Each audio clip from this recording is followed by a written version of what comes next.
ಶ್ರೀ ಗುರುಭ್ಯೋ ನಮಃ. ಆತ್ಮೀಯ ಧರ್ಮ ಬಂಧುಗಳೇ,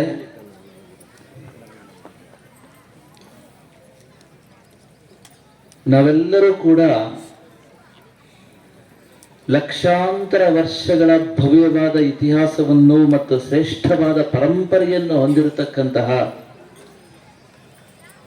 ಭಾರತೀಯ ಸಂಸ್ಕೃತಿಗೆ, ಸನಾತನ ಹಿಂದೂ ಧರ್ಮಕ್ಕೆ ಸೇರಿದ್ದೇವೆ. ಭಾರತೀಯ ಸಂಸ್ಕೃತಿ ಎನ್ನುವುದು ಪುಣ್ಯಭೂಮಿಯಾಗಿರತಕ್ಕಂತಹ ನಮ್ಮ ಭಾರತ ದೇಶದಲ್ಲಿ ಜನಿಸಿ ವಿಕಾಸವಾದ ಸಂಸ್ಕೃತಿಯಾಗಿದೆ. ಭಾರತೀಯ ಸಂಸ್ಕೃತಿ ಇದರ ವಿಶೇಷತೆ ಏನಂತ ಕೇಳಿದ್ರೆ, ಇದು ಜಗತ್ತಿನಲ್ಲೇ ವೈವಿಧ್ಯವನ್ನು ಮತ್ತು ಬಹುತ್ವವನ್ನು ಅತ್ಯಂತ ಸಹಜವಾಗಿ ಮತ್ತು ಸಂಪೂರ್ಣವಾಗಿ ಒಪ್ಪಿಕೊಂಡಿರತಕ್ಕಂತಹ ಈ ಜಗತ್ತಿನ ಏಕೈಕ ಸಂಸ್ಕೃತಿಯಾಗಿದೆ. ವೈವಿಧ್ಯವನ್ನು ಬಹುತ್ವವನ್ನು ಒಪ್ಪಿಕೊಳ್ಳುವುದು ಭಾರತೀಯ ಸಂಸ್ಕೃತಿಯ ಮೂಲಭೂತ ನಂಬಿಕೆಯಾಗಿದೆ. ಒಂದು ದೇಶದಲ್ಲಿ ಒಂದು ಸಂಸ್ಕೃತಿ ಹೇಗೆ ಉಗಮವಾಗುತ್ತೆ ಅಂತ ಕೇಳಿದ್ರೆ, ಒಂದು ದೇಶದಲ್ಲಿ ಜನಿಸಿದ ಆಧ್ಯಾತ್ಮಿಕ, ಧಾರ್ಮಿಕ, ಸಾಹಿತ್ಯಿಕ, ಕಲಾತ್ಮಕ, ಐತಿಹಾಸಿಕ, ಭೌಗೋಳಿಕ, ವೈಜ್ಞಾನಿಕ ಮುಂತಾದ ಮೌಲ್ಯಗಳು ಅತ್ಯಂತ ಕ್ರಮಬದ್ಧವಾಗಿ ಮತ್ತು ವ್ಯವಸ್ಥಿತವಾಗಿ ಧ್ರುವೀಕರಣಗೊಳ್ಳುತ್ತಾ ಒಂದು ತಲೆಮಾರಿನಿಂದ ಇನ್ನೊಂದು ತಲೆಮಾರಿನಿಗೆ, ಇನ್ನೊಂದು ತಲೆಮಾರಿನಿಂದ ಮತ್ತೊಂದು ತಲೆಮಾರಿಗೆ ಪ್ರವಾಹದಂತೆ ನಿರಂತರವಾಗಿ ಸಾಗುತ್ತಾ ಪಾರಂಪರಿಕ ಮೌಲ್ಯಗಳಾಗಿ ರೂಪುಗೊಂಡು ಜನಮಾನಸದಲ್ಲಿ ಸ್ಥಿರವಾಗಿ ನೆಲೆ ನಿಂತು ಜನರ ಜೀವನದಲ್ಲಿ ಅಭಿವ್ಯಕ್ತವಾದಾಗ ಅದನ್ನು ನಾವು ಆ ದೇಶದ ಸಂಸ್ಕೃತಿ ಅಂತ ಕರೀತೇವೆ. ಸಂಸ್ಕೃತಿ ವಿಕಾಸ ಆಗಲಿಕ್ಕೆ 1 ವರ್ಷ 2 ವರ್ಷ ಅಲ್ಲ, ಲಕ್ಷ ಲಕ್ಷ ವರ್ಷಗಳು ಬೇಕಾಗುತ್ತೆ. ಭಾರತೀಯ ಸಂಸ್ಕೃತಿಯನ್ನು ನೋಡಿದರೆ ಸೂರ್ಯವಂಶ, ಚಂದ್ರವಂಶ ಇದು ಭಾರತೀಯ ಸಂಸ್ಕೃತಿಯ 2 ಕಣ್ಣುಗಳಾಗಿರತಕ್ಕಂಥ ರಾಜವಂಶಗಳು. ಇದರಿಂದಲೇ ಭಾರತೀಯ ಸಂಸ್ಕೃತಿ ವಿಕಾಸವಾಗಿದೆ. ಭಗವಾನ್ ಶ್ರೀರಾಮಚಂದ್ರನಿಂದ ಹಿಡಿದು ಛತ್ರಪತಿ ಶಿವಾಜಿ ಮಹಾರಾಜರವರೆಗೆ ಈ ಒಂದು ಭಾರತೀಯ ಸಂಸ್ಕೃತಿ ವಿಕಾಸ ಆಗಿದೆ ಅಂತಂದ್ರೆ ಇದಕ್ಕೆ ಕ್ಷಾತ್ರ ಸಮಾಜ ಕೊಟ್ಟಿರ್ತಕ್ಕಂಥ ಬಹುದೊಡ್ಡ ಅಮೂಲ್ಯವಾದ ಕೊಡುಗೆಯನ್ನ ನಾವು ಕಾಣಬಹುದಾಗಿದೆ. ನಾವು ಮೊದಲೇ ಹೇಳಿದಂತೆ ಒಂದು ದೇಶದ ಸಂಸ್ಕೃತಿ ಹೇಗೆ ಉಗಮವಾಗತ್ತೆ, ಆ ದೇಶದಲ್ಲಿ ಜನಿಸಿದ ಆಧ್ಯಾತ್ಮಿಕ, ಧಾರ್ಮಿಕ, ಸಾಹಿತ್ಯಿಕ, ಕಲಾತ್ಮಕ, ಐತಿಹಾಸಿಕ, ವೈಜ್ಞಾನಿಕ, ಭೌಗೋಳಿಕ ಮುಂತಾದ ಮೌಲ್ಯಗಳು ಅತ್ಯಂತ ಕ್ರಮಬದ್ಧವಾಗಿ ಮತ್ತು ವ್ಯವಸ್ಥಿತವಾಗಿ ಧ್ರುವೀಕರಣಗೊಳ್ಳುತ್ತಾ ಒಂದು ತಲೆಮಾರಿನಿಂದ ಇನ್ನೊಂದು ತಲೆಮಾರಿಗೆ, ಇನ್ನೊಂದು ತಲೆಮಾರಿನಿಂದ ಮತ್ತೊಂದು ತಲೆಮಾರಿಗೆ ಪ್ರವಾಹದಂತೆ ನಿರಂತರವಾಗಿ ಸಾಗುತ್ತಾ ಜನಮಾನಸದಲ್ಲಿ ಸ್ಥಿರವಾಗಿ ನೆಲೆ ನಿಂತು ಪಾರಂಪರಿಕ ಮೌಲ್ಯಗಳಾಗಿ ರೂಪುಗೊಂಡು ಜನರ ಜೀವನದಲ್ಲಿ ಅದು ವ್ಯವಸ್ಥಿತವಾಗಿ ಅಭಿವ್ಯಕ್ತವಾದಾಗ ಅದನ್ನು ನಾವು ಆ ದೇಶದ ಸಂಸ್ಕೃತಿ ಅಂತ ಕರಿತಾ ಇದ್ದೇವೆ. ಇಂತಹ ಸಂಸ್ಕೃತಿಗೆ ಸೇರತಕ್ಕಂಥ ನಾವು ಈ ಭಾರತ ದೇಶದಲ್ಲಿ ಅನಾದಿ ಕಾಲದಿಂದಲೂ ಧರ್ಮವೇ ಪ್ರಾಣ ಅಂತ ನಂಬಿಕೊಂಡು ಬಂದಿದ್ದೇವೆ. ಭಾರತೀಯ ಸಂಸ್ಕೃತಿ ಎಲ್ಲ ಮಹೋನ್ನತ ರಾಜರು ರಾಮೋ ವಿಗ್ರಹವಾನ್ ಧರ್ಮ ನಾವು ಹೇಳ್ತೇವೆ. ರಾಮ ಅಂದ್ರೆ ಯಾರು? ಧರ್ಮದ ಸಾಕಾರ ಸ್ವರೂಪ. ರಾಮ ಈ ಜಗತ್ತಿನಲ್ಲಿ ಪ್ರತಿ ಕ್ಷಣವೂ ಕೂಡ ತನ್ನ ಅನಂತವಾಗಿರ್ತಕ್ಕಂಥ ಕಲ್ಯಾಣ ಗುಣಗಳಿಂದ ಧರ್ಮವನ್ನು ಎತ್ತಿ ಹಿಡಿದಿದ್ದಾನೆ. ಶ್ರೀಕೃಷ್ಣ ಪರಮಾತ್ಮ ಯಾಕೋಸ್ಕರ ಈ ಜಗತ್ತಿನಲ್ಲಿ ಅವತಾರ ಮಾಡಿದ ಅಂತ ಕೇಳಿದ್ರೆ ಧರ್ಮಕ್ಕಾಗಿ. ನಾವು ಆ ಸೂರ್ಯವಂಶದಲ್ಲಿ ಆ ರಘು ಮಹಾರಾಜರು ನೋಡಿದರೆ, ರಘು ಮಹಾರಾಜರು ಸಮಸ್ತ ರಾಜ್ಯವನ್ನು ಕೂಡ ತ್ಯಾಗ ಮಾಡಿದ್ರು, ದಾನ ಮಾಡಿದ್ರು. ಯಾಕೋಸ್ಕರ ಅಂದ್ರೆ ಧರ್ಮಕ್ಕಾಗಿ. ಆದ್ದರಿಂದ ಭಾರತೀಯ ಸಂಸ್ಕೃತಿಯ ಪ್ರಾಣ ಇರುವುದು ಧರ್ಮದಲ್ಲಿ. ಇಂತಹ ಭಾರತೀಯ ಸಂಸ್ಕೃತಿ ನಮ್ಗೆ ಏನ್ ಹೇಳ್ತಾ ಇದೆ ಅಂತ ಕೇಳಿದರೆ, ಭಾರತೀಯ ಸಂಸ್ಕೃತಿಯ ಸಾರವಾಕ್ಯ ಏಕಂ ಸತ್ ಜ್ಞಾನಿನಃ ಬಹುಧಾ ವದಂತಿ ಅಂದ್ರೆ ದೇವರೊಬ್ಬನೇ, ನಾಮರೂಪಗಳು ಹಲವು, ಸತ್ಯವೊಂದೇ, ಮಾರ್ಗಗಳು ಅನೇಕ. ಇದು ಭಾರತೀಯ ಸಂಸ್ಕೃತಿಯ ಸಂಪೂರ್ಣವಾದ ಸಾರವಾಕ್ಯವಾಗಿದೆ. ನಮ್ಮ ಸಂಸ್ಕೃತಿಯನ್ನು ಅರ್ಥ ಮಾಡ್ಕೊಳ್ಬೇಕು ಅಂತಾದ್ರೆ, ನಮ್ಮ ಸಂಸ್ಕೃತಿಯನ್ನ ಆಳವಾಗಿ ಅಧ್ಯಯನ ಮಾಡಬೇಕು ಅಂತಾದ್ರೆ, ನಮ್ಮ ಸಂಸ್ಕೃತಿಯನ್ನ ಇವತ್ತಿನ ದೇಶ ಕಾಲ ಪರಿಸ್ಥಿತಿಗೆ ತಕ್ಕಂತೆ ಸಮನ್ವಯ ಮಾಡಿಕೊಂಡು ನಾವೆಲ್ಲ ಪರಸ್ಪರ ಪ್ರೀತಿ ವಿಶ್ವಾಸಗಳಿಂದ, ಸ್ನೇಹ ಸೌಹಾರ್ದಗಳಿಂದ, ಶಾಂತಿ ಸಮಾಧಾನಗಳಿಂದ ಒಂದು ಒಳ್ಳೆಯ ಕುಟುಂಬದಂತೆ ಒಂದಾಗಿ ಬಾಳಬೇಕು ಅಂತಾದ್ರೆ ನಮಗೆ ಈ ಭಾರತೀಯ ಸಂಸ್ಕೃತಿ ಬೋಧನೆ ಮಾಡ್ತಾ ಇರತಕ್ಕಂತಹ ಸಾರವಾಕ್ಯ ಸದಾ ಜಾಗೃತಿಯಲ್ಲಿ ನೆನಪಿನಲ್ಲಿ ಇರಬೇಕು. ಸತ್ಯ ಒಂದೇ, ಮಾರ್ಗಗಳು ಅನೇಕ, ದೇವರೊಬ್ಬನೇ ನಾಮರೂಪಗಳ ಹಲವು. ನಾವಿಲ್ಲೇ ನೋಡ್ತಾ ಇದ್ದೇವೆ ಈ ಬರಾಂಡದಲ್ಲಿ. ನಾವು ದುರ್ಗಾದೇವಿಯನ್ನ ಗ್ರಾಮ ದೇವತೆ ಅಂತ ಹೇಳ್ತಾ ಇದ್ದೇವೆ. ಇಲ್ಲೇ ಅಂಬಾಭವಾನಿ ನಮ್ಮೆಲ್ಲರ ಕುಲದೇವರು. ಇನ್ನು ಸೀತಾ ಲಕ್ಷ್ಮಣ ಹನುಮ ಸಮೇತ ರಾಮಚಂದ್ರನ ಭವ್ಯವಾಗಿರ್ತಕ್ಕಂಥ ದೇವಸ್ಥಾನ ನೋಡ್ತಾ ಇದ್ದೇವೆ. ಅಂದ್ರೆ ಈ ಒಂದು ವರಾಂಡದ ಒಳಗೆ, ಈ ಒಂದು ಪವಿತ್ರವಾಗಿರ್ತಕ್ಕಂಥ ಸಾನ್ನಿಧ್ಯ ಒಳಗೆ ನಾವು ಬೇರೆ ಬೇರೆ ದೇವರನ್ನ ಬೇರೆ ಬೇರೆ ರೂಪದಲ್ಲಿ ಆರಾಧನೆ ಮಾಡ್ತಾ ಇದ್ದೇವೆ. ಅದು ಗೊತ್ತಿರಬೇಕು. ಇದು ಏಕದೇವರ ಬಹುರೂಪ ಆರಾಧನೆ ಅಂತ ನಮ್ಮ ಶಾಸ್ತ್ರ ಹೇಳ್ತಾ ಇದೆ. ದೇವರೊಬ್ಬನೇ, ನಾಮರೂಪಗಳ ಹಲವು, ಸತ್ಯ ಒಂದೇ, ಮಾರ್ಗಗಳು ಅನೇಕ. ಇದು ಗೊತ್ತಿಲ್ಲ ಅಂತಂದ್ರೆ ಭಾರತೀಯ ಸಂಸ್ಕೃತಿಯನ್ನ ನಾವು ಪಾಲನೆ ಮಾಡ್ಲಿಕ್ಕಾಗೋದಿಲ್ಲ. ಇದು ಗೊತ್ತಿಲ್ಲ ಅಂತ ಆದ್ರೆ ಭಾರತೀಯ ಸಂಸ್ಕೃತಿ ಯಾವತ್ತೂ ಸದಾ ಏಕತ್ವವನ್ನೇ ಹೇಳ್ತಾ ಇದೆ, ವಿವಿಧತೆಯಲ್ಲಿ ಏಕತ್ವವನ್ನೇ ಎತ್ತಿ ಹಿಡಿತಾ ಇದೆ. ಏಕಂ ಸತ್ ಅಲ್ಲಿ ಏನಾಗ್ತಾ ಇದೆ? It oppose the unity. at the same time it says that paths are many. it openly accepts diversity. ಇದು ಭಾರತೀಯ ಸಂಸ್ಕೃತಿಯ ವಿಶೇಷ. ಸತ್ಯವನ್ನ ಒಂದೇ ಅಂತ ಹೇಳ್ತಾ ಏಕತ್ವವನ್ನು ಎತ್ತಿ ಹಿಡಿತಾ ಇದೆ, ವಿವಿಧತೆಯನ್ನು ಒಪ್ಪಿಕೊಳ್ತಾ ಅದು ಬಹುತ್ವವನ್ನ ಅತ್ಯಂತ ಸಹಜವಾಗಿ ಸಂಪೂರ್ಣ ಒಪ್ಪಿಕೊಳ್ತಾ ಇದೆ. ಆದ್ದರಿಂದಲೇ ಒಂದೇ ವೇಳೆ ನಾವು ಅಂಬಾಭವಾನಿಯನ್ನ ಪೂಜೆ ಮಾಡ್ತಾ ಇದ್ದೇವೆ. ಹಾಗೆಯೇ ವೀರಾಂಜನ ಸ್ವಾಮಿ ಸಮೇತವಾಗಿ ರಾಮಚಂದ್ರ ಸ್ವಾಮಿಯನ್ನ ಪೂಜೆ ಮಾಡ್ತಾ ಇದ್ದೇವೆ. ಕುಲದೇವತೆಯಾಗಿ ಅಂಬಾಭವಾನಿ ಇದ್ರೆ, ಗ್ರಾಮ ದೇವತೆಯಾಗಿ ನಮಗೆ ಅದರ ಇನ್ನೊಂದು ಸ್ವರೂಪವಾಗಿರ್ತಕ್ಕಂತಹ ದುರ್ಗಾದೇವಿಯನ್ನು ನಾವು ನೋಡ್ತಾ ಇದ್ದೇವೆ. ಆದ್ದರಿಂದ ಭಾರತೀಯ ಸಂಸ್ಕೃತಿ ಅರ್ಥ ಆಗಬೇಕು ಅಂತ ಆದ್ರೆ ನಮಗೆ ಮೊದಲು ಗೊತ್ತಿರಬೇಕು, ಭಾರತೀಯ ಸಂಸ್ಕೃತಿ ಸದಾ ವಿವಿಧತೆಯಲ್ಲಿ ಏಕತೆಯನ್ನೇ ಎತ್ತಿ ಹಿಡಿತದೆ. ಏಕತ್ವವನ್ನು ನಾವು ಯಾವತ್ತೂ ಕೂಡ ಮರಿಬಾರದು. ಭಾರತೀಯ ಸಂಸ್ಕೃತಿ ಹೇಳ್ತಕ್ಕಂತಹ ಆ ಏಕತ್ವವನ್ನ ಮರೆತರೆ ನಾವು ವೈವಿಧ್ಯ ಅಂತ ಏನ್ ಅನ್ಕೊಂಡಿದ್ದೇವೋ ಅದು ಸಮಾಜದಲ್ಲಿ ವೈರುಧ್ಯವಾಗ್ತದೆ. ತಿಳ್ಕೊಳ್ಳಿ, ಭಾರತೀಯ ಸಂಸ್ಕೃತಿಯ ಮಹೋನ್ನತವಾದ ವಿಚಾರ ಏನಂತ ಕೇಳಿದ್ರೆ ವೈವಿಧ್ಯವನ್ನ, ಬಹುತ್ವವನ್ನ ಸಹಜವಾಗಿ ಒಪ್ಪಿಕೊಳ್ತಕ್ಕಂಥದ್ದು.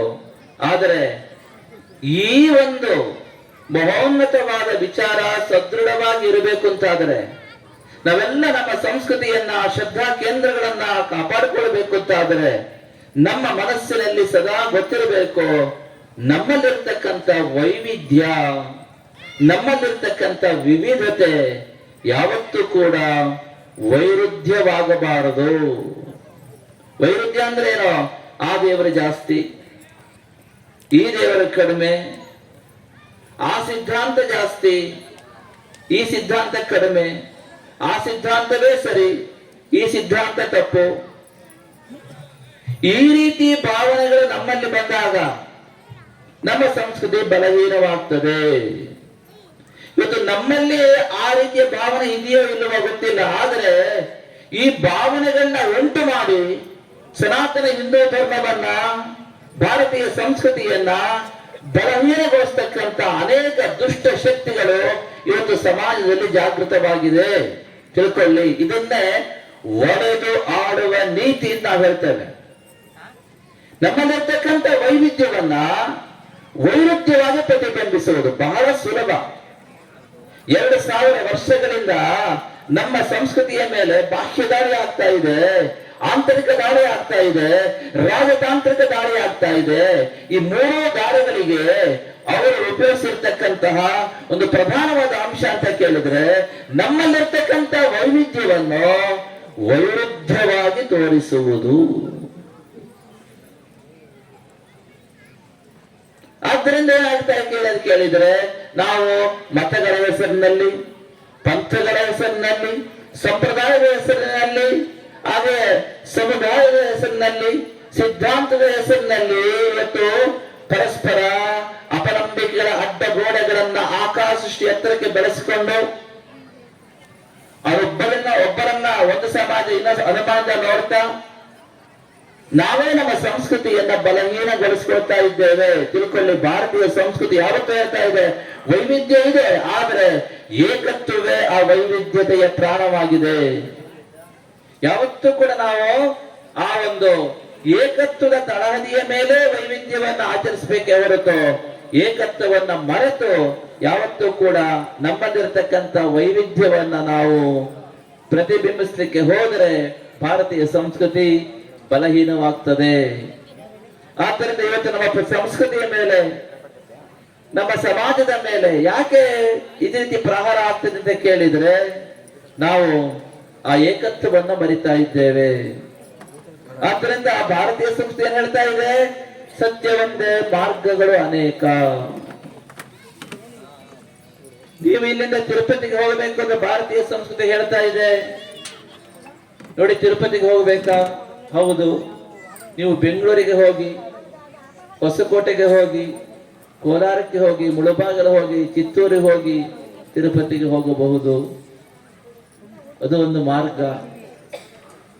ಇಲ್ಲ, ಆ ಮಾರ್ಗ ನಿಮಗೆ ಬೇಡ, ನೀವು ತಿರುಪತಿಗೆ ಹೋಗ್ಬೇಕಾ?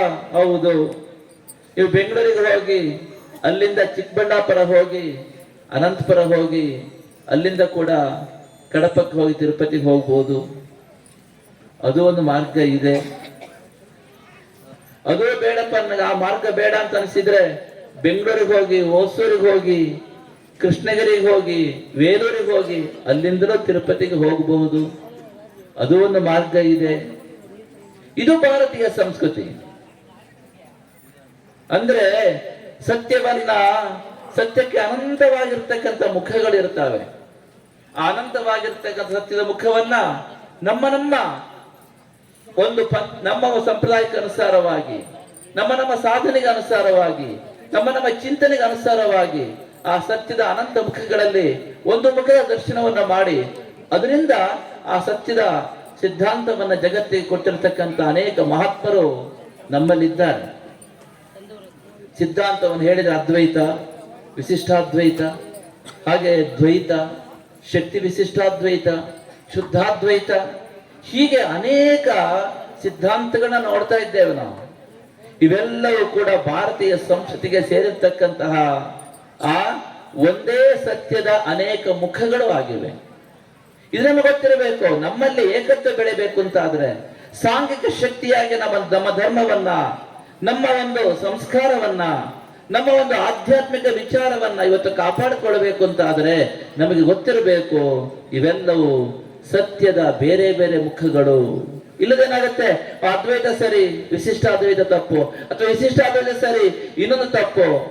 ಹೀಗೆ ನಮ್ಮಲ್ಲೇ ಗೊಂದಲಕ್ಕೆ ನಾವು ಅವಕಾಶ ಮಾಡಿಕೊಟ್ಟು ನಮ್ಮಲ್ಲಿರ್ತಕ್ಕಂಥ ಏಕತ್ವವನ್ನು ನಾವು ಮರೆತಿದ್ದೇವೆ. ಇದು ಆಗಬಾರದು. ಆದ್ರೆ ಭಾರತೀಯ ಸಂಸ್ಕೃತಿ ಹೇಳ್ತಾ ಇದೆ ಸತ್ಯವೊಂದೇ ಮಾರ್ಗಗಳು ಅನೇಕ. ಆದ್ರೆ ನಮ್ಮಲ್ಲಿರ್ತಕ್ಕಂಥ ಈ ವೈವಿಧ್ಯವನ್ನ ಎಲ್ಲರೂ ಒಪ್ಪಿಕೊಳ್ಳಿಕ್ಕೆ ತಯಾರಿಲ್ಲ. ತಿಳ್ಕೊಳ್ಳಿ, ಭಾರತೀಯ ಸಂಸ್ಕೃತಿಗೂ ವಿದೇಶಿ ಸಂಸ್ಕೃತಿಗಳಿಗೂ ಇರತಕ್ಕಂಥ ವ್ಯತ್ಯಾಸ ಒಂದು ತುಂಬಾ ದೊಡ್ಡದಿದೆ. ವಿದೇಶಿ ಸಂಸ್ಕೃತಿ ಏನ್ ಹೇಳ್ತಾ ಇದೆ ಗೊತ್ತುಂಟ? ಸತ್ಯ ಒಂದೇ, ಮಾರ್ಗವು ಕೇವಲ ಒಂದೇ. ಅದ್ಯಾ ಮಾರ್ಗ? ಅವ್ರು ಹೇಳ್ತಾರೆ ಅದು ನಮ್ಮ ಮಾರ್ಗ ಮಾತ್ರ. ಅದಕ್ಕೆ ಹೇಳ್ತಾ ಇದ್ದಾರೆ ಪ್ರಪಂಚದಲ್ಲಿ ವೈವಿಧ್ಯವನ್ನು, ಬಹುತ್ವವನ್ನು ಅತ್ಯಂತ ಸಹಜವಾಗಿ ಒಪ್ಪಿಕೊಂಡಿರತಕ್ಕಂತಹ ಏಕೈಕ ಸಂಸ್ಕೃತಿ ಅಂತಂದ್ರೆ ಅದು ಭಾರತೀಯ ಸಂಸ್ಕೃತಿ ಮಾತ್ರ. ತಿಳ್ಕೊಳ್ಳಿ, ಸೈದ್ಧಾಂತಿಕವಾಗಿ, ವಿಚಾರಬದ್ಧವಾಗಿ, ತಾತ್ವಿಕವಾಗಿ ವೈವಿಧ್ಯವನ್ನು, ಬಹುತ್ವವನ್ನು ಅತ್ಯಂತ ಸಹಜವಾಗಿ ಒಪ್ಪಿಕೊಂಡಿರತಕ್ಕಂತಹ, ಅತ್ಯಂತ ಪರಿಪೂರ್ಣವಾಗಿ ಒಪ್ಪಿಕೊಂಡಿರತಕ್ಕಂತಹ ಹೃದಯದಿಂದ ಒಪ್ಪಿಕೊಂಡಿರ್ತಕ್ಕಂತಹ ಏಕೈಕ ಸಂಸ್ಕೃತಿ ಅಂತಂದ್ರೆ ಅದು ಭಾರತೀಯ ಸಂಸ್ಕೃತಿ, ಅದು ಸನಾತನ ಹಿಂದೂ ಧರ್ಮ ಮಾತ್ರ. ವಿದೇಶಿ ಸಂಸ್ಕೃತಿಯಲ್ಲಿ ಒಂದ್ ಕಡೆ ಅಂಬಾ ಭವಾನಿ, ಇನ್ನೊಂದ್ ಕಡೆ ದುರ್ಗಾದೇವರು, ಇನ್ನೊಂದ್ ಕಡೆ ಶ್ರೀರಾಮ, ಇನ್ನೊಂದ್ ಕಡೆ ಈಶ್ವರ, ಇದು ಸಿಗುದಿಲ್ಲ. ಅವ್ರು ಹೇಳ್ತಾರೆ ದೇವರೊಬ್ಬನೇ, ನಾಮೋ ಒಂದೇ. ಅರ್ಥ ಆಯ್ತಾ? ಅವ್ರು ಹೇಳ್ತಾರೆ ದೇವರು ಸತ್ಯ ಒಂದೇ, ಮಾರ್ಗವು ಕೇವಲ ಒಂದೇ. ತಿರುಪತಿಗೆ ಹೋಗ್ಬೇಕಾ? ಹೌದು. ನಾವ್ ಹೇಳ್ತೇವೆ ಬೆಂಗಳೂರಿಗೆ ಹೋಗಿ ನೀವು ಕೋಲಾರಕ್ಕೆ ಹೋಗಿ ತಿರುಪತಿಗೆ ಹೋಗ್ಬೇಕು, ಚಿತ್ತೂರಿಗೆ ಹೋಗ್ಬೋದು, ಅಥವಾ ಅನಂತಪುರ ಹೋಗಿ ಈ ಕಡೆ ಹೋಗ್ಬೋದು, ಚಿಕ್ಕಬಳ್ಳಾಪುರ ಅನಂತಪುರ ಮೇಲೆ ಹೋಗ್ಬೋದು, ಅಥವಾ ಕೃಷ್ಣಗಿರಿಗೆ ಹೋಗಿ ವೇದರಿಗೆ ಹೋಗ್ಬೋದು. ಅವ್ರು ಹೇಳ್ತಿಲ್ಲಪ್ಪ ತಿರುಪತಿಗೆ ಹೋಗ್ಬೇಕಾ? ಯಾವ್ದೋ ಒಂದು ಮಾರ್ಗ ಮಾತ್ರ ಇದೆ, ಆ ಮಾರ್ಗದಲ್ಲೇ ಹೋಗ್ಬೇಕು, ಇಲ್ಲಾಂದ್ರೆ ನರಕಕ್ಕೆ ಹೋಗ್ತೀರಿ. ಈ ರೀತಿ ವೈವಿಧ್ಯವನ್ನ, ಬಹುತ್ವವನ್ನ ಒಪ್ಪಿಕೊಳ್ಳದೇ ಇರತಕ್ಕಂತಹ ಸಂಕುಚಿತ ಮನೋಭಾವನೆ ಇವತ್ತು ಧರ್ಮದ ಹೆಸರಿನಲ್ಲಿ ನಡೀತಾ ಇರತಕ್ಕಂತಹ, ಇವತ್ತು ಮಾತ್ರ ಅಲ್ಲ ಅನಾದಿ ಕಾಲದಿಂದಲೂ ಸಹಸ್ರ ವರ್ಷಗಳಿಂದ ಧರ್ಮದ ಹೆಸರಿನಲ್ಲಿ ನಡೀತಾ ಇರತಕ್ಕಂತಹ ಆ ಹಿಂಸೆ, ಭಯೋತ್ಪಾದನೆ, ಇವೆಲ್ಲದಕ್ಕೂ ಪ್ರಧಾನವಾದ ಒಂದು ಕಾರಣ ಯಾವುದು ಗೊತ್ತಾ? ವೈವಿಧ್ಯವನ್ನು ಒಪ್ಪಿಕೊಳ್ಳದೇ ಇರತಕ್ಕಂತಹ ಸಂಕುಚಿತ ಮನೋಭಾವನೆ. ನಿಮ್ಗೆ ಗೊತ್ತಿರಬೇಕು ಅದು. ಯಾಕಪ್ಪ ಮತಾಂತರ ಆಗ್ತಾ ಇದೆ? ಅವ್ರು ಹೇಳ್ತಾರೆ ನಮ್ಮ ಮಾರ್ಗ ಮಾತ್ರ ಸರಿಯಾದ ಮಾರ್ಗ. 100 ಸಾಲಿ ನಮ್ಮದೇ ಸರಿಯಾದ ಮಾರ್ಗ, ನಮ್ಮದೇ ಸರಿಯಾದ ಮಾರ್ಗ ಅಂತ ಹೇಳಿದ ಕೂಡಲೇ ನಮ್ಮಲ್ಲೇ ಕೂಡ ಆಳವಾದ ಜ್ಞಾನ ಇಲ್ಲೇ ಇರ್ತಕ್ಕಂಥವರಿಗೆ ಹೌದೇನ ಅಂತ ಕಾಣಿಸ್ತದೆ.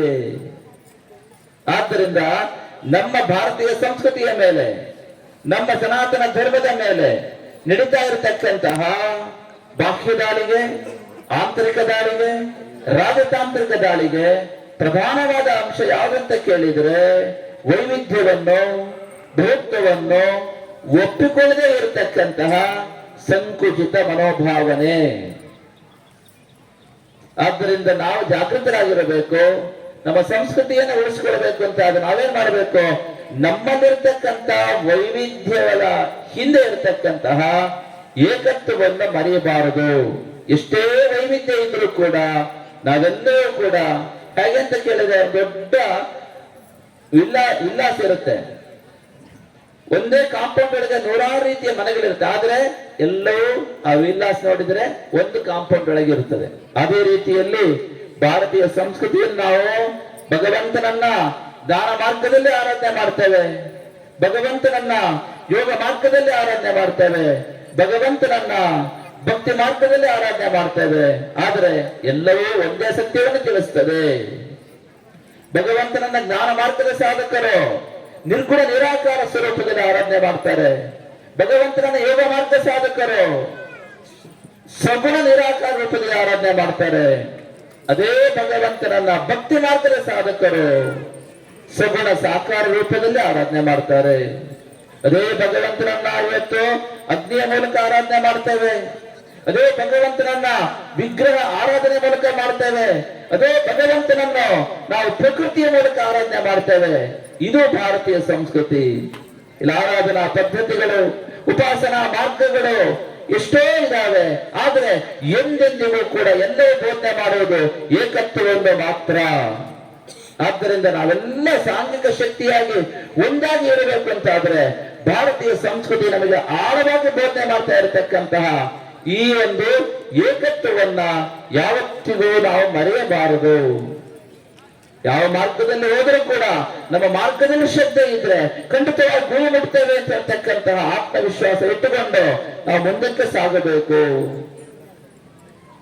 ಅದಕ್ಕೆ ಪರಮಾತ್ಮನಾಗಿರ್ತಕ್ಕಂಥ ಶ್ರೀಕೃಷ್ಣ ಹೇಳ್ತಾ ಇದ್ದಾನೆ, ಯೋ ಯೋ ಯಾಮ್ಯಾಂ ತನುಂ ಭಕ್ತಃ ಶ್ರದ್ಧಯಾರ್ಚಿತುಮಿಚ್ಛತಿ ತಸ್ಯ ತಸ್ಯಾಚಲಾಂ ಶ್ರದ್ಧಾಂ ತಾಮೇವ ವಿದಧಾಮ್ಯಹಂ. ಶ್ರೀಕೃಷ್ಣ ಪರಮಾತ್ಮ ನೋಡಿ, ವಿದೇಶಿ ಸಂಸ್ಕೃತಿಗಳು ಯಾವುದು? ಕ್ರಿಶ್ಚಿಯನ್ ವಿದೇಶಿ ಸಂಸ್ಕೃತಿ, ಮುಸ್ಲಿಂ ವಿದೇಶಿ ಸಂಸ್ಕೃತಿ ಗೊತ್ತಿರಬೇಕು. ಯಾಕೆ? ಶಾಸ್ತ್ರ ಹೇಳ್ತಾ ಇದೆ, ಸಹಸ್ರ ವರ್ಷಗಳ ಹಿಂದೆ ನಮ್ಮ ಋಷಿಗಳು ಹೇಳ್ತಾ ಇದ್ದಾರೆ, ಯಾರು ತಮ್ಮ ಸಂಪ್ರದಾಯದ ಮೂಲ ತಾಯಿ ಬೇರನ್ನು ಮತ್ತು ತಮ್ಮ ನಂಬಿಕೆಯ ಪ್ರಧಾನ ಶ್ರದ್ಧಾ ಕೇಂದ್ರವನ್ನು ಪವಿತ್ರವಾಗಿರ್ತಕ್ಕಂಥ ಈ ಭಾರತ ದೇಶದಲ್ಲಿ ಹೊಂದಿರುತ್ತಾರೋ ಅವರು ಭಾರತೀಯ ಸಂಸ್ಕೃತಿಗೆ ಸೇರಿದವರಾಗಿರುತ್ತಾರೆ. ನಿಮ್ಮ ಸಂಪ್ರದಾಯದ ತಾಯಿ ಬೇರು ಭಾರತದಲ್ಲಿರಬೇಕು, ನಿಮ್ಮ ನಂಬಿಕೆಯ ಪ್ರಧಾನ ಶ್ರದ್ಧಾ ಕೇಂದ್ರ ಭಾರತದಲ್ಲಿರಬೇಕು, ಆಗ ನೀವು ಭಾರತೀಯ ಸಂಸ್ಕೃತಿಗೆ ಸೇರಿದವರಾಗಿರ್ತೀರಿ. ಉದಾಹರಣೆಗೆ ನೀವು ಶೈವ ಸಂಪ್ರದಾಯಕ್ಕೆ ಸೇರಿದವರು, ನಿಮ್ಮ ಸಂಪ್ರದಾಯದ ತಾಯಿ ಬೇರು ಇಲ್ಲೇ ಇರ್ತದೆ ತಾನೆ, ಹೌದಾ? ಹೌದು. ನಿಮ್ಮ ನಂಬಿಕೆ ಪ್ರಧಾನ ಶ್ರದ್ಧಾ ಕೇಂದ್ರ ಕಾಶಿ ಇರಬಹುದು, ಶ್ರೀಶೈಲ ಇರಬಹುದು, ಜ್ಯೋತಿರ್ಲಿಂಗ ಕ್ಷೇತ್ರಗಳಿರಬಹುದು, ಎಲ್ಲಿದೆ? ಭಾರತದಲ್ಲೇ ಇದೆ. ಆದ್ದರಿಂದ ಶೈವರು ಭಾರತೀಯ ಸಂಸ್ಕೃತಿಗೆ ಸೇರಿದವರಾಗಿದ್ದಾರೆ. ವೈಷ್ಣವರು ಭಾರತೀಯ ಸಂಸ್ಕೃತಿ, ಯಾಕೆ? ಸಂಪ್ರದಾಯ ತಾಯಿಯವರು ಇಲ್ಲೇ ಇದೆ, ಹೌದಾ? ನಂಬಿಕೆ ಶ್ರದ್ಧಾ ಕೇಂದ್ರ ಇಲ್ಲೇ ಇದೆ. ಹಾಗೆ ನೀವು ಕೇಳಬಹುದು, ಜೈನರು, ಹೌದು, ಜೈನರು ಕೂಡ ಭಾರತೀಯ ಸಂಸ್ಕೃತಿನೇ. ಯಾಕೆ? ಅವರ ಸಂಪ್ರದಾಯ ತಾಯಿ ಬೇರು ಇಲ್ಲೇ ಇದೆ, ಭಾರತ ಭೂಮಿಯಲ್ಲೇ ಇದೆ. ನಂಬಿಕೆ ಶ್ರದ್ಧಾ ಕೇಂದ್ರ ಅವರದ್ದು ಚಿಕ್ಕರ್ಜಿ, ಪಾಲಿತಾನ ಎಲ್ಲ ಎಲ್ಲಿದೆ? ಇಲ್ಲೇ ಇದೆ. ಜೈನರು ಭಾರತೀಯ ಸಂಸ್ಕೃತಿನೇ. ಬೌದ್ಧರು ಕೂಡ ಭಾರತೀಯ ಸಂಸ್ಕೃತಿನೇ. ಯಾಕೆ? ಬೌದ್ಧರ ಸಂಪ್ರದಾಯ ತಾಯಿ ಬೇರು ಇಲ್ಲೇ ಇದೆ. ನಂಬಿಕೆ ಪ್ರಧಾನ ಶ್ರದ್ಧಾ ಕೇಂದ್ರ ಸಾರನಾಥ್ ಇರಬಹುದು, ಬುದ್ಧ ಗಯಾ ಇರಬಹುದು, ಇಲ್ಲೇ ಇದೆ. ಅರ್ಥ ಆಯ್ತಾ? ಸಿಖ್ಖರು ಗುರುನಾನಕ್ ಗ್ರಂಥ ಸಾಹೇಬ್ ಇಲ್ಲೇ ಇದೆ, ಅವರ ಪ್ರಧಾನ ಶ್ರದ್ಧಾ ಕೇಂದ್ರ ಅಮೃತ್ಸರ ಇರಬಹುದು, ಆನಂದ್ ಸಾಹಿಬ್ ಇರಬಹುದು, ಇಲ್ಲೇ ಇದೆ, ಹೌದಾ? ಆದ್ದರಿಂದ ಭಾರತೀಯ ಸಂಸ್ಕೃತಿಯ ಒಂದು ವ್ಯಾಪ್ತಿ ಗೊತ್ತಿರಬೇಕು ನಿಮಗೆ. ಅದಕ್ಕೆ ಹಿರಿಯರು ಹೇಳ್ತಾ ಇದ್ದಾರೆ, ಸಾಂಖ್ಯ, ಯೋಗ, ನ್ಯಾಯ, ವೈಶೇಷಿಕ, ಪೂರ್ವ ಮೀಮಾಂಸ, ವೇದಾಂತ, ಜೈನ, ಬೌದ್ಧ ಮತ್ತು ಚಾರ್ವಾಕ, ಈ 9 ದರ್ಶನ ಶಾಸ್ತ್ರಗಳು, ನವ ದರ್ಶನ ಶಾಸ್ತ್ರಗಳು ಭಾರತೀಯ ಸಂಸ್ಕೃತಿಯ ವ್ಯಾಪ್ತಿಯಲ್ಲಿ ಬರ್ತದೆ ಅಂತ ಈಗ ಹೇಳಿದ್ದಲ್ಲ, ಸಾವಿರ ವರ್ಷಗಳ ಹಿಂದೆ ನಮ್ಮ ಹಿರಿಯರು ಹೇಳಿದ್ದಾರೆ. ಅದೇ ರೀತಿಯಲ್ಲಿ ವೈದಿಕ, ವೈಷ್ಣವ, ಶೈವ, ಶಾಕ್ತ, ಆಗಮ, ತಂತ್ರ, ವೀರಶೈವ ಲಿಂಗಾಯತ, ಜೈನ, ಬೌದ್ಧ, ಸಿಖ್ ಈ ಎಲ್ಲ ಶ್ರೇಷ್ಠ ಸಂಪ್ರದಾಯಗಳು ಕೂಡ ಭಾರತೀಯ ಸಂಸ್ಕೃತಿಯ ವ್ಯಾಪ್ತಿಯಲ್ಲಿ ಬರುತ್ತವೆ. ಯಾಕೆಂತ ಕೇಳಿದ್ರೆ, ಈ ಎಲ್ಲ ಸಂಪ್ರದಾಯ ಹೇಳಿದ್ರಲ್ಲ, ಸಂಪ್ರದಾಯದ ತಾಯಿ ಬೇರೆ ಭಾರತದಲ್ಲೇ ಇದೆ, ನಂಬಿಕೆಯ ಪ್ರಧಾನ ಶ್ರದ್ಧಾ ಕೇಂದ್ರ ಭಾರತದಲ್ಲೇ ಇದೆ. ಆದರೆ ಕ್ರಿಶ್ಚಿಯನ್ಸ್, ಮುಸ್ಲಿಮ್ಸ್ಗೆ ಇಲ್ಲ, ಅವರ ನಂಬಿಕೆಯ ಶ್ರದ್ಧಾ ಕೇಂದ್ರ ಇಲ್ಲಿ ಭಾರತದಲ್ಲಿ ಇಲ್ಲ, ಅವರ ಸಂಪ್ರದಾಯ ತಾಯಿ ಬೇರು ಇಲ್ಲಿಲ್ಲ. ಅಲ್ವಾ? ಭಾರತೀಯರಲ್ವಾ? ಅವರು ಭಾರತೀಯರೇ, ಆದರೆ ವಿದೇಶಿ ಸಂಸ್ಕೃತಿಯನ್ನು ಪಾಲಿಸುತ್ತಿರುವ ಭಾರತೀಯರು. ಈ ವೈದಿಕ, ವೈಷ್ಣವ, ಶೈವ, ಶಾಕ್ತ, ಆಗಮ, ತಂತ್ರ, ವೀರಶೈವ ಲಿಂಗಾಯತ, ಜೈನ, ಬೌದ್ಧ, ಸಿಖ್ ಇವರೆಲ್ಲರೂ ಸಹ ಭಾರತೀಯ ಸಂಸ್ಕೃತಿಯನ್ನು ಪಾಲಿಸುತ್ತಿರತಕ್ಕಂಥ ಭಾರತೀಯರಾದರೆ, ಮುಸ್ಲಿಮ್ಸ್ ಅಂಡ್ ಕ್ರಿಶ್ಚಿಯನ್ಸ್ ಅವರಿದ್ದಾರಲ್ಲ, ಅವರು ವಿದೇಶಿ ಸಂಸ್ಕೃತಿಯನ್ನು ಪಾಲಿಸುತ್ತಿರುವ ಭಾರತೀಯರು. ಗೊತ್ತಿರಬೇಕು ವಿಷಯ. ಇದೇನಂತ ಕೇಳಿದ್ರೆ, ಭಾರತೀಯ ಸಂಸ್ಕೃತಿ ಹೇಳ್ತಾ ಇದೆ ಸತ್ಯ ಒಂದೇ, ಮಾರ್ಗಗಳು ಅನೇಕ. ಅವರೇನು ವಿದೇಶಿ ಸಂಸ್ಕೃತಿ ಏನ್ ಹೇಳ್ತಾ ಇದೆ? ಸತ್ಯ ಒಂದೇ, ಮಾರ್ಗವು ಕೇವಲ ಒಂದೇ. ಯಾವ ಮಾರ್ಗ? ಅದು ನಮ್ಮ ಮಾರ್ಗ. ಆದ್ದರಿಂದ ನಾವು ಇವತ್ತು ಏಕತೆಯನ್ನ ಕಾಪಾಡಿಕೊಂಡು ವಿವಿಧತೆಯನ್ನ ಆಚರಿಸಬೇಕಾಗಿದೆ. ತಿಳ್ಕೊಳ್ಳಿ, ನಮ್ಮಲ್ಲಿರ್ತಕ್ಕಂಥ ವಿವಿಧತೆಯನ್ನು ಮಾಡ್ತಾ ಇದ್ದಾರೆ, ಪಂಗಡವನ್ನು ಹೊಡಿತಾ ಇದ್ದಾರೆ. ಹಿಂದುಳಿದ ವರ್ಗದವರು, ಮುಂದುಳಿದ ವರ್ಗದವರು, ವೈಷ್ಣವರು, ಶೈವರು, ಆ ಭಾಷೆ ಮಾತಾಡೋರು, ಈ ಭಾಷೆ ಮಾತಾಡೋರು, ಹೀಗೆ ಆ ಸಿದ್ಧಾಂತಕ್ಕೆ ಸೇರಿದವರು, ಈ ಸಿದ್ಧಾಂತಕ್ಕೆ ಸೇರಿದವರು, ಹೀಗೆ ನಮ್ಮಲ್ಲಿರ್ತಕ್ಕಂಥ ವಿವಿಧತೆಯನ್ನ ವೈರುಧ್ಯವಾಗಿ ತೋರಿಸಿ ಒಡೆದು ಆಡುವ ನೀತಿಯ ಮೂಲಕ ಇವತ್ತು ಭಾರತೀಯ ಸಂಸ್ಕೃತಿಯನ್ನ ಬಲಹೀನಗೊಳಿಸ್ತಕ್ಕಂಥ ವ್ಯವಸ್ಥಿತವಾದ ಜಾಲ ಈ ದೇಶದ ಒಳಗೋ ಹೊರಗೋ ಅತ್ಯಂತ ವ್ಯಾಪಕವಾಗಿ ಹರಡಿಕೊಂಡಿದೆ. ಮತ್ತು ಏನಾದ್ರೂ ಯಾರಾದರೂ ಜಾತಿಯ ಆಧಾರದ ಮೇಲೆ, ಸಮುದಾಯದ ಆಧಾರದ ಮೇಲೆ ಭಾರತೀಯ ಸಂಸ್ಕೃತಿ ಸೇರಿರ್ತಕ್ಕಂಥ ನಮ್ಮನ್ನ ಹೊರತಾ ಇದ್ದಾರೆ ಅಂತಂದ್ರೆ ನೀವು ಸ್ಪಷ್ಟವಾಗಿ ತಿಳ್ಕೊಬೇಕು, ಆ ಅವರಿಗೆ ಆ ವಿಚಾರದಲ್ಲಿ ಸ್ವಾರ್ಥ ಇರ್ತದೆ. ತಿಳ್ಕೊಳ್ಳಿ, ಈ ಜಾಗೃತರಾಗದಿದ್ರೆ ಸಂಸ್ಕೃತಿ ಇರುವುದಿಲ್ಲ. ಶಿವಾಜಿ ಮಹಾರಾಜ್ ಎಷ್ಟು ಕಷ್ಟಪಟ್ಟಿದ್ದಾರೆ ಗೊತ್ತಾ ನಮ್ಮ ಭಾರತೀಯ ಸಂಸ್ಕೃತಿ ಉಳಿಸ್ಲಿಕ್ಕೆ. ಅಂಬಾಭವಾನಿ ಅನುಗ್ರಹದಿಂದ ಇವತ್ತು ನಾವು ಇಷ್ಟ ಇದ್ದೇವೆ ಅಂತ ಹೇಳಿದ್ರೆ ಶಿವಾಜಿ ಮಹಾರಾಜರ ಕೊಡುಗೆ ಏನಿದೆ ಭಾರತೀಯ ಸಂಸ್ಕೃತಿ ಉಳಿಸ್ಲಿಕ್ಕೆ, ಅದು ಮಹೋನ್ನತವಾಗಿದೆ. ಇವೆಲ್ಲದರ ವಾರಸುದಾರಾಗಿದ್ದೀರಿ, ನಿಮ್ಗೆ ಗೊತ್ತಿರಬೇಕು. ಇದು ಸಂಸ್ಕೃತಿಯನ್ನು ಹೊಡಿತಾ ಇದ್ದಾರೆ ಅಂತಾದ್ರೆ ವಿಶೇಷವಾಗಿ 3 ದಾಳಿ ಇರ್ತದೆ. ಒಂದು ಭಾಷ್ಯ ದಾಳಿ. ಯಾವ ದಾಳಿ? ಭಾಷ್ಯ ದಾಳಿ ಅಂತಂದ್ರೆ ಮತಾಂತರ ಅಥವಾ ಭಯೋತ್ಪಾದನೆ, ಇವೆಲ್ಲ ಭಾರತೀಯ ಸಂಸ್ಕೃತಿಯನ್ನು ನಡೀತಕ್ಕಂಥ ಭಾಷ್ಯ ದಾಳಿ ಆಗಿದೆ. ಇನ್ನೊಂದು ಆಂತರಿಕ ದಾಳಿ. ಆಂತರಿಕ ದಾಳಿ ಏನು ಗೊತ್ತಂತ, ನಮ್ಮಲ್ಲೇ ಇರತಕ್ಕಂತ ವೈವಿಧ್ಯವನ್ನು ನಾವು ಏಕತ್ವವನ್ನು ಮರೆತು ಆಚರಿಸುತ್ತಾ ಇದ್ದೇವೆ. ಅದರಲ್ಲಿ ಹೆಚ್ಚು ಕಡಿಮೆ ಭಾವನೆ ಬರ್ತಾ ಇದೆ. ಇವತ್ತು ನಾವು ಪೂಜೆ ಮಾಡುವಾಗ ಅಂಬಾಭವಾನಿಗೆ ಏನ್ ಹೇಳಿದ್ದೇವೆ? ಯಾದೇವಿ ಸರ್ವಭೂತೇಶು ಶಕ್ತಿ ರೂಪೇಣ ಸಂಸ್ಥಿತ ನಮಸ್ತಸ್ಯೈ ನಮಸ್ತಸ್ಯೈ ನಮಸ್ತಸ್ಯೈ ನಮೋ ನಮಃ. ಇದು ಭಾರತೀಯ ಸಂಸ್ಕೃತಿ. ಅರ್ಥ ಏನ್ ಹೇಳ್ತಾ ಇದೆ ಗೊತ್ತಂತ, ಯಾದೇವಿ ಸರ್ವಭೂತೇಶು ಮಾತೃರೂಪೇಣ ಸಂಸ್ಥಿತ ನಮಸ್ತಸ್ಯೈ ನಮಸ್ತಸ್ಯೈ ನಮಸ್ತಸ್ಯೈ ನಮೋ ನಮಃ. ಏನ್ ಹೇಳ್ತಾ ಇದೆ ಸಂಸ್ಕೃತಿ? ಯಾವ ಜಗನ್ಮಾತೆಯು ಸಮಸ್ತ ಜೀವಿಗಳಲ್ಲಿ, ವಿಶೇಷವಾಗಿ ಸಮಸ್ತ ಮಾನವರಲ್ಲಿ ಚೈತನ್ಯ ಸ್ವರೂಪಿಣಿಯಾಗಿ, ಮಾತೃ ಸ್ವರೂಪಿಣಿಯಾಗಿ ಸಮಾನವಾಗಿ ನೆಲೆಸಿದ್ದಾರೋ ಅಂತಹ ಆ ಚೈತನ್ಯಮಯ ಆಗಿರ್ತಕ್ಕಂಥ ಮಹಾಮಾಯ ಆಗಿರ್ತಕ್ಕಂಥ ಅಂಬಾ ಭವಾನಿಗೆ ನಮಸ್ತಸ್ಯೈ ನಮಸ್ತಸ್ಯೈ ನಮಸ್ತಸ್ಯೈ ನಮೋ ನಮಃ ಅಂದ್ರೆ 3 ಸಾರಿ ನಮಸ್ಕಾರ ಹೇಳ್ತಾ ಇದ್ದಾರೆ. ಅರ್ಥ ಆಯ್ತಾ? ಎಷ್ಟು ಏಕತ್ವ ಎತ್ತಿ ಹಿಡಿತಾ ಇದೆ. ಮಂತ್ರ ನೋಡಿದ್ದೀರಾ? ಯಾದೇವಿ ಎಲ್ಲಿ ಹೇಳಿಲ್ಲ, ಸರ್ವಭೂತೇಶು ಅಂತ ಹೇಳಿದೆ. ಅಲ್ಲಿ ಶ್ರೀಮಂತರಲ್ಲಿ ಮಾತ್ರ ಇರ್ತಾರೆ ಅಂಬಾ ಭವಾನಿ ಅಂತ ಹೇಳಲಿಲ್ಲ. ಬಡವರಲ್ಲಿ ಇರುವುದಿಲ್ಲ ಅಂತ ಹೇಳಲಿಲ್ಲ. ಹಿಂದುಳಿದ ವರ್ಗದಲ್ಲಿ ಇರುವುದಿಲ್ಲ ಅಂತ ಹೇಳಲಿಲ್ಲ. ಮುಂದುವರೆದ ವರ್ಗದಲ್ಲಿ ಮಾತ್ರ ಅಂಬಾ ಭವಾನಿ ಇರ್ತಾರೆ ಅಂತ ಹೇಳಲಿಲ್ಲ. ಕ್ರಿಶ್ಚಿಯನ್ಸ್ ಅಲ್ಲಿ ಇರುವುದಿಲ್ಲ ಅಂತ ಹೇಳಲಿಲ್ಲ. ಮುಸ್ಲಿಮ್ಸ್ ಅಲ್ಲಿ ಇರುವುದಿಲ್ಲ ಅಂತ ಹೇಳಲಿಲ್ಲ. ಯಾದೇವಿ ಸರ್ವಭೂತೇಶು, ಸಮಸ್ತ ಮಾನವರಲ್ಲಿ ಯಾವ ದೇವಿಯು ದೇಹವನ್ನು, ಇಂದ್ರಿಯಗಳನ್ನು, ಮನಸ್ಸನ್ನು, ಬುದ್ಧಿಯನ್ನು, ಅಹಂಕಾರವನ್ನು, ಚಿತ್ತವನ್ನು, ಪ್ರಾಣವನ್ನು ಪ್ರತಿಕ್ಷಣವೇ ಚೈತನ್ಯಮಯಾಗಿ ಬೆಳಗ್ತಾ ಇದ್ದಾಳೋ ಅಂತಹ ಮಹಾಮಾಯಾಗಿರ್ತಕ್ಕಂಥ ಜಗನ್ಮಾತೆಗೆ ನಮಸ್ಕಾರಗಳು ನಮಸ್ಕಾರಗಳು ನಮಸ್ಕಾರಗಳು ಅಂತ ಸ್ತೋತ್ರದ ಅರ್ಥ. ಎಷ್ಟೊಂದು ಏಕತ್ವ ಇದೆ ನೋಡಿ ಇಲ್ಲಿ. ಇದನ್ನು ತಿಳ್ಕೊಬೇಕು. ಇವತ್ತು ಏನಾಗಿದೆ, ಆ ಪಂಗಡದವರು, ಈ ಪಂಗಡದವರು, ಆ ಜಾತಿಯವರು, ಈ ಜಾತಿಯವರು ಅನುಮಾನದ ಅಡ್ಡ ಗೋಡೆಗಳನ್ನು ಇಟ್ಟುಕೊಂಡು ಇವತ್ತು ಧರ್ಮವನ್ನು ಹಾಳು ಮಾಡ್ತಾ ಇದ್ದೇವೆ ನಾವು. ಇದಕ್ಕೆ ಉಪಕಾರ ಹಾಕಿದ್ದಾರೆ ಗೊತ್ತಾ?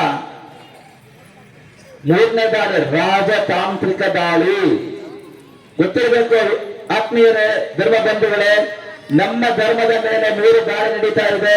ಒಂದು ಭಾಷ್ಯ ದಾಳಿ, ಇನ್ನೊಂದು ಆಂತರಿಕ ದಾಳಿ. ಆಂತರಿಕ ದಾಳಿ ಯಾರು ಕಾರಣ? ನಾವೇ ಕಾರಣ. ನಮ್ಮಲ್ಲಿರ್ತಕ್ಕಂತಹ ಆ ಒಂದು ಸಂಕುಚಿತವಾದ ಬುದ್ಧಿ, ಧರ್ಮವನ್ನ, ತತ್ವವನ್ನು ಸರಿಯಾಗಿ ತಿಳ್ಕೊಳ್ಳೋದು. ಏಕೆಂದರೆ ನಾವು ಪೂಜೆ ಮಾಡುವ ಯಾದೇವಿ ಸರ್ವಭೂತೇಶು ಮಾತೃರೂಪೇಣ ಸಂಸ್ಥಿತ ನಮಸ್ತಸ್ಯೈ ನಮಸ್ತಸ್ಯೈ ನಮಸ್ತಸ್ಯೈ ನಮೋ ನಮಃ ಅಂತ ಹೇಳ್ಕೊಂಡು ಅಮ್ಮನವರ ಪೂಜೆ ಮಾಡ್ಕೊಂಡು ಬರ್ತೇವೆ. ಹೊರಗಡೆ ಬಂದು ಕೂಡಲೇ ಯಾರಾದ್ರೂ ಕೂಲಿಯಾಳ ಸಿಕ್ಕಿದ್ರೆ ಅವನನ್ನ ಕಡೆಗಣಿಸುತ್ತೇವೆ. ಆ ಕೂಲಿ ಮನುಷ್ಯನಲ್ಲೂ ಕೂಡ ನಾವು ಬಂಬಾ ಭವಾನಿ ನೋಡುವಂತ ಯೋಗ್ಯತೆಯನ್ನ ಬೆಳೆಸ್ಕೋಬೇಕು. ಭಾರತೀಯ ಸಂಸ್ಕೃತಿ ಏಕತ್ವವನ್ನು ಹೇಳ್ತಾ ಇದೆ. ಶಿವೋಹಂ ಅದ್ವೈತ ತತ್ವದ, ಅದ್ವೈತ ಸಿದ್ಧಾಂತದ ಪ್ರತಿಪಾದಕರಾಗಿರ್ತಕ್ಕಂಥ ಆದಿಶಂಕರರು ಶಿವೋಹಂ ಒಂದೇ ಆತ್ಮ ಇದೆ ಅಂತ ಹೇಳಿದ್ದು. ಅಲ್ಟಿಮೇಟ್ಲಿ ಒಂದೇ ಆತ್ಮ. ಒಂದೇ ಆತ್ಮ ಇದ್ದಲ್ಲಿ ಭೇದ ಭಾವ ಯಾಕೆ? ತತ್ವ ಗೊತ್ತಿರ್ಬೇಕು ತಾನೆ ನಮಗೆ.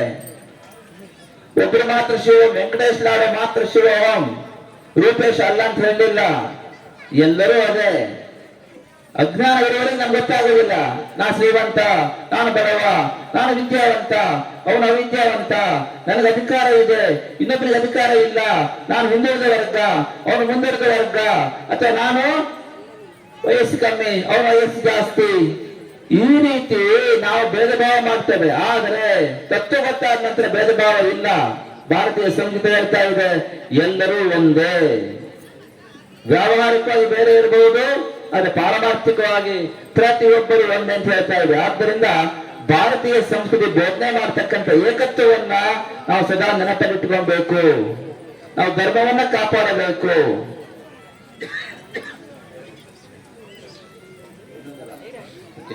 ಕ್ಷಾತ್ರ ಸಮಾಜ ನಾವು ಹೇಳ್ತಾ ಇರ್ತೇವೆ ನೋಡಿ. ಕ್ಷಾತ್ರ ಸಮಾಜ ಬಗ್ಗೆ ನಾವು ಹೇಳುದು, ಈ ದೇಶಕ್ಕೆ ಭಾರತ ಅಂತ ಹೆಸರು ಇತ್ತು ಮೊದಲಿಂದಲೂ. ಆದರೆ ಈ ನಮ್ಮ ದೇಶಕ್ಕೆ ಭಾರತ ಅಂತ ಹೇಳ್ತಕ್ಕಂಥ ಹೆಸರು ಬಂದಿದ್ದು ಕೂಡ ಕ್ಷಾತ್ರ ಸಮಾಜದ ಭರತ ಚಕ್ರವರ್ತಿಯಿಂದ. ನಾವು ಮೊದಲೇ ಹೇಳಿದ್ದು, ಇವತ್ತು ಭಾರತದಲ್ಲಿ ಏನಾದ್ರೂ ದೇವಸ್ಥಾನಗಳು, ಶ್ರದ್ಧಾ ಕೇಂದ್ರಗಳು, ನಮ್ಮ ಸಂಸ್ಕೃತಿ, ನಮ್ಮ ಒಂದು ಆಚಾರ ವಿಚಾರಗಳು ಉಳಿದಿವೆ ಅಂತಂದ್ರೆ ಅದಕ್ಕೆ ಕ್ಷಾತ್ರ ಸಮಾಜ ಕೊಟ್ಟಿರ್ತಕ್ಕಂಥ ಪೋಷಕರಾಗಿ ಕ್ಷಾತ್ರ ಸಮಾಜ ಕೊಟ್ಟಿರ್ತಕ್ಕಂಥ ಕೊಡುಗೆ ತುಂಬಾ ತುಂಬಾ ತುಂಬಾ ತುಂಬಾ ದೊಡ್ಡದು. ಆದ್ದರಿಂದ ಇವತ್ತು ನೀವೆಲ್ಲ ಅದರ ವಿವರಗಳಾಗಿದ್ದೀರಿ. ಆ ಒಂದು ಸಂಸ್ಕೃತಿಯನ್ನ, ನಮ್ಮ ಧರ್ಮವನ್ನ ಕಾಪಾಡತಕ್ಕಂಥ ಮಹತ್ತರವಾಗಿರ್ತಕ್ಕಂಥ ಜವಾಬ್ದಾರಿ ನಿಮಗೆಲ್ಲರಿಗೂ ಇದೆ. ಆದ್ದರಿಂದ ಧರ್ಮವನ್ನ ಕಾಪಾಡಬೇಕು ನಾವು ಹೇಗಾದ್ರೆ ಮಾಡಿ. ಯಾಕೆ ಪ್ರಪಂಚದಲ್ಲಿ ಎಲ್ಲ ಬಂದು ಹೋಗ್ತದೆ, ಆದ್ರೆ ಆ ಧರ್ಮ ಅದನ್ನ ಆಚರಣೆಯಿಂದ ಸಿಗ್ತಕ್ಕಂಥ ಪುಣ್ಯದ ನೋಡಿ ನಾವು ಹೇಳ್ತಿರ್ತೇವೆ, ಅದು ಶಾಶ್ವತ. ಯಾಕೆಂತ ಕೇಳಿದ್ರೆ, ರೂಪ ಯೌವನ ವಿದ್ಯೆ ಧನ ಬಲದ ಮದವೆಲ್ಲ ಮೆಲ್ಲ ಮೆಲ್ಲನೆ ಜಾರಿ ಮುತ್ತಡರಿ ನಶಿಸುವುದು. ರೂಪ ಯೌವನ ವಿದ್ಯೆ ಧನ ಬಲದ ಮದವೆಲ್ಲ ಮೆಲ್ಲ ಮೆಲ್ಲನೆ ಜಾರಿ ಮುತ್ತಡರಿ ನಶಿಸುವುದು. ಕಾಲವಿನ ಮೋಸೆಯಲು ಬದುಕಾಟ ಮುಗಿವಾಗ, ಕಾಲವಿನ ಮೋಸೆಯಲು ಬದುಕಾಟ ಮುಗಿವಾಗ ನೆನಪೊಂದು ನಿಲ್ಲುವುದು ಸಚ್ಚಿದಾನಂದ. ನೆನಪೊಂದು ನಿಲ್ಲುವುದು ಸಚ್ಚಿದಾನಂದ. ಭಗವಾನ್ ಶ್ರೀರಾಮಚಂದ್ರ ಇರಬಹುದು, ಭಗವಾನ್ ಶ್ರೀಕೃಷ್ಣ ಪರಮಾತ್ಮ ಇರಬಹುದು, ಅಥವಾ ಈ ಜಗತ್ತನ್ನ ಭರತ ಭೂಮಿಯನ್ನ ಆಳ್ತಕ್ಕಂಥ ರಾಜ ಮಹಾರಾಜರು ಇರಬಹುದು. ಅವರೆಲ್ಲರೂ ಕೂಡ ತಮ್ಮ ಜೀವನದಲ್ಲಿ ಅತ್ಯಂತ ಹೆಚ್ಚು ಮೌಲ್ಯಯುತವಾದದ್ದು ಯಾವುದು ಅಂತ ನಂಬಿದ್ರು ಅಂತ ಕೇಳಿದ್ರೆ ಧರ್ಮವನ್ನು.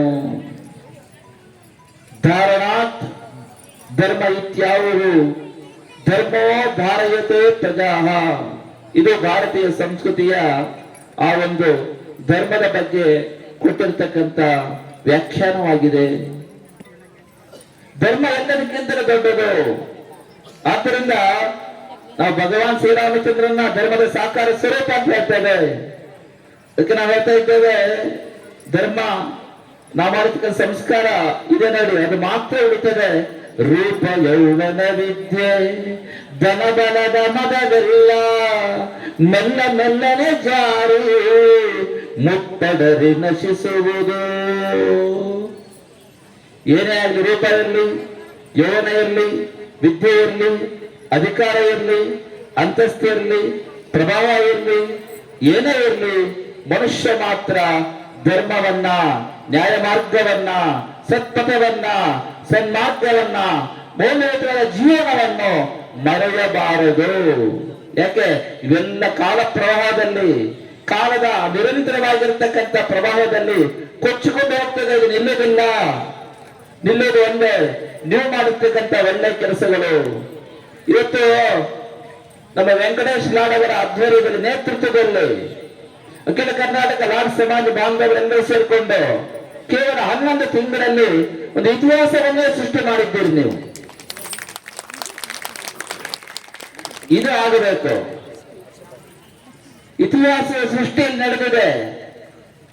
ಇನ್ನು ನಿಮ್ಮ ತಲೆಮಾರು ನೋಡಿ, ಮುಂದ್ ತಲೆಮಾರು, 4 ತಲೆಮಾರು, 5 ತಲೆಮಾರು, 10 ತಲೆಮಾರು ಆದ್ರು, 5 ವರ್ಷ ಆದ್ರೂ ಕೂಡ ಹೇಳ್ತಾರೆ ನಮ್ಮ ಪೂರ್ವಿಕರು 2026ರಲ್ಲಿ ಎಲ್ಲರೂ ಕೂಡ ಶ್ರಮಪಟ್ಟು ಈ ಅಂಬಾಮಾರಿ ದೇವಸ್ಥಾನವನ್ನ, ನಮ್ಮ ಕುಲದೇವತೆ ದೇವಸ್ಥಾನವನ್ನ ಇಲ್ಲಿ ಪವಿತ್ರವಾದ ಪರಿಸರದ ನಿರ್ಮಾಣ ಮಾಡಿದ್ದಾರೆ ಅಂತ 1000 ವರ್ಷ ಕಳೆದರೂ ಕೂಡ ಇಲ್ಲಿ ಹೇಳ್ತಾರೆ.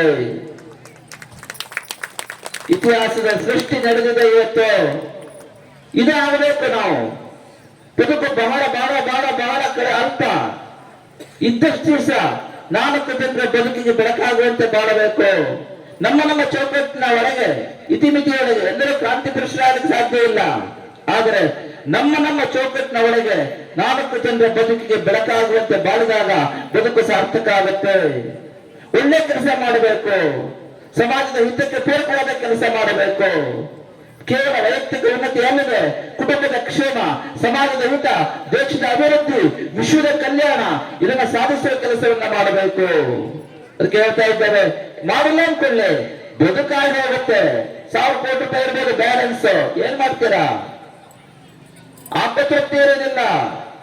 ನಾವು ಒಳ್ಳೆ ಕೆಲಸ ಮಾಡಿದ್ದರಿಂದ ಯಾವ್ದು ಸಿಗುತ್ತೆ? ಆತ್ಮತೃಪ್ತಿ ಎನ್ನುವ ಧನವೇ, ಹಣವೇ ನಿಜವಾದ ಧನವಾಗಿದೆ. ಒಂದು ಒಳ್ಳೆ ಕೆಲಸ ಮಾಡಿ ಬೆಳಗ್ಗೆ ಎದ್ದು ಸ್ನಾನ ಮಾಡ್ಕೊಂಡು ಅಂಬಾದೇವಿಯನ್ನು ಪ್ರಾರ್ಥನೆ ಮಾಡ್ಕೊಂಡು ಹೊರಗೆ ಬರುವ ಸಮಯದಲ್ಲಿ ಯಾರೋ ಒಬ್ರು ಬರ್ತಾರೆ, ಬಡವರು, ಅತ್ಯಂತ ಕಷ್ಟದಲ್ಲಿದ್ದೇನೆ, ಸ್ವಲ್ಪ ಸಹಾಯ ಬೇಕು ಅಂತ ಕೇಳ್ತಾರೆ. ಯಾರು ಏನು ಗೊತ್ತಿರುವುದಿಲ್ಲ, ಸ್ವಾರ್ಥ ಇಲ್ಲದೆ ಸ್ವಲ್ಪ ಸಹಾಯ ಮಾಡ್ತೀರಾ, ಅವತ್ತಿಡೀ ನಿಮ್ಮ ಮನಸ್ಸು ಪೂರ್ಣವಾಗಿ ತುಂಬಿಕೊಂಡಿರುತ್ತೆ ಅಲ್ವಾ? ಇವತ್ತು ಒಳ್ಳೆ ಕೆಲಸ ಮಾಡಿದ್ದೀನಿ, ಹೌದಾ? ಹೌದು. ಇದಕ್ಕೆ ಆತ್ಮತೃಪ್ತಿ ಅಂತ ಹೇಳ್ತೇವೆ. ಆತ್ಮತೃಪ್ತಿ ಎನ್ನುವ ಧನವೇ ನಿಜವಾದ ಪುಣ್ಯ, ಅದು ಧನ.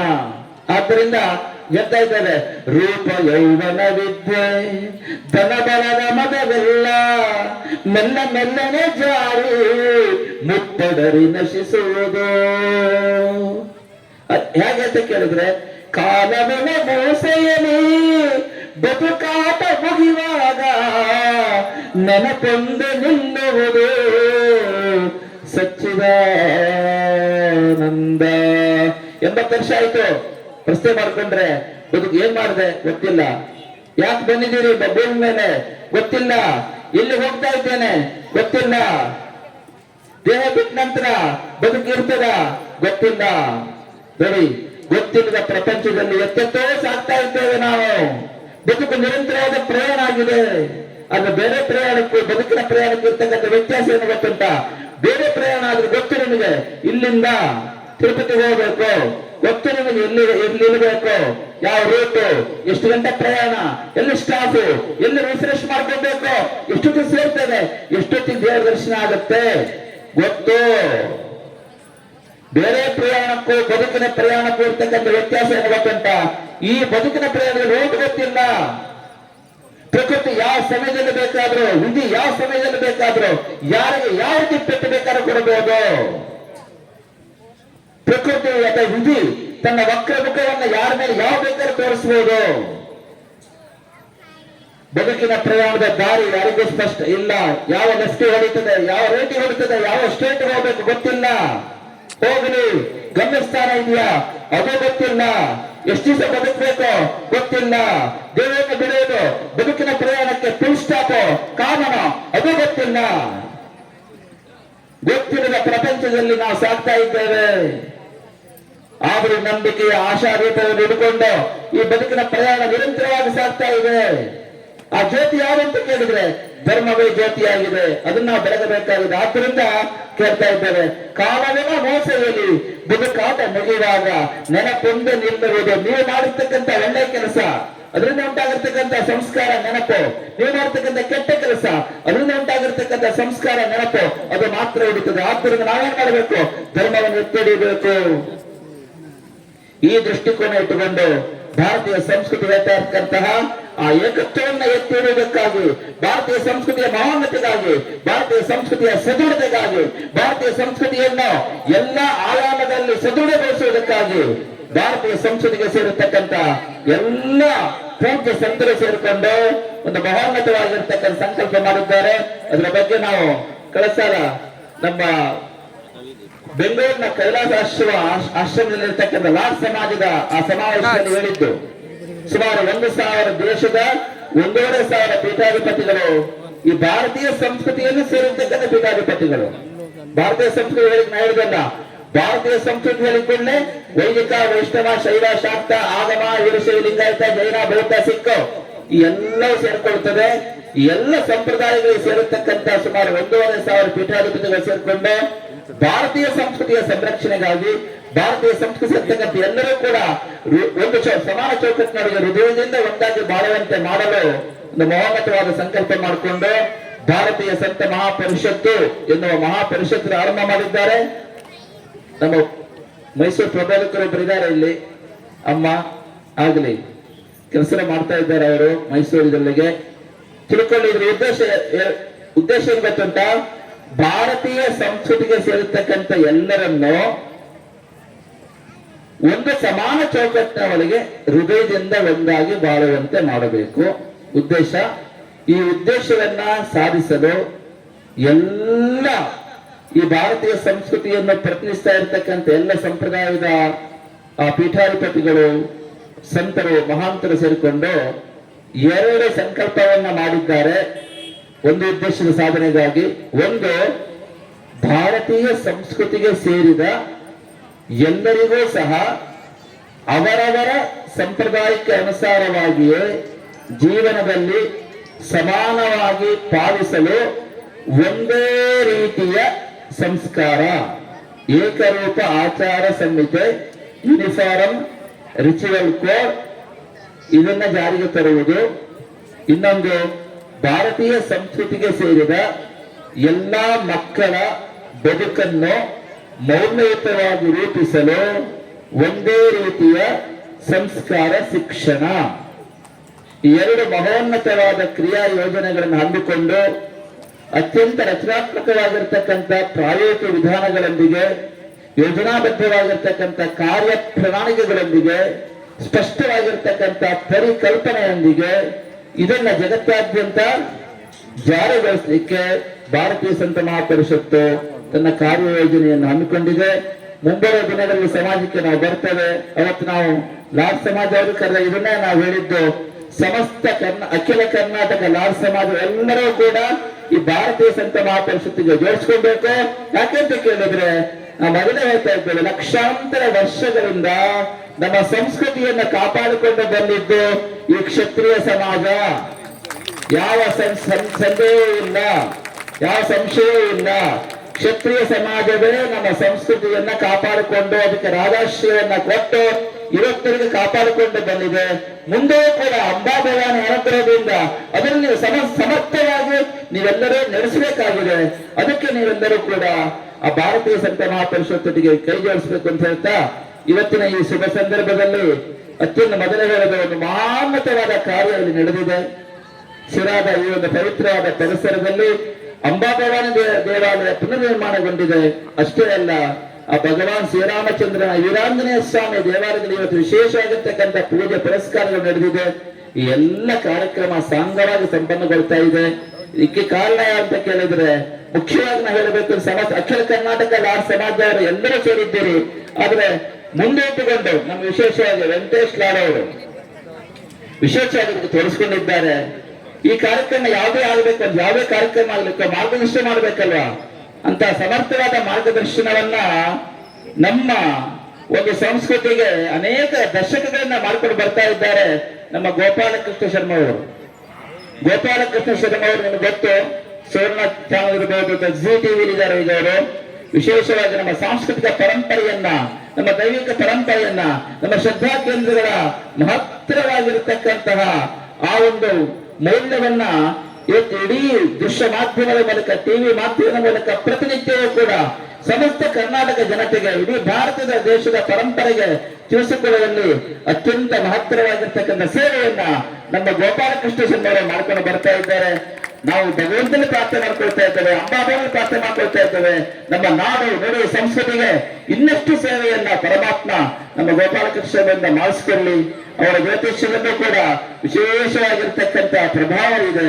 ಅದರಿಂದ ಲೋಕಕ್ಕೆ ಹಿತವಾಗಲಿ ಅಂತ ಹೇಳ್ತಾ, ಅವರಿಗೆ, ಅವರ ಸಮಸ್ತ ಕುಟುಂಬಕ್ಕೆ, ಅವರ ಅಮ್ಮನವರಿದ್ದಾರೆ, ಅಮ್ಮ ಅವರಿಗೆ ನಮ್ಮ ವಿಶೇಷವಾಗಿರ್ತಕ್ಕಂಥ ಪೂರ್ಣ ಆಶೀರ್ವಾದ ಮಾಡ್ತಾ ಇದ್ದೇವೆ.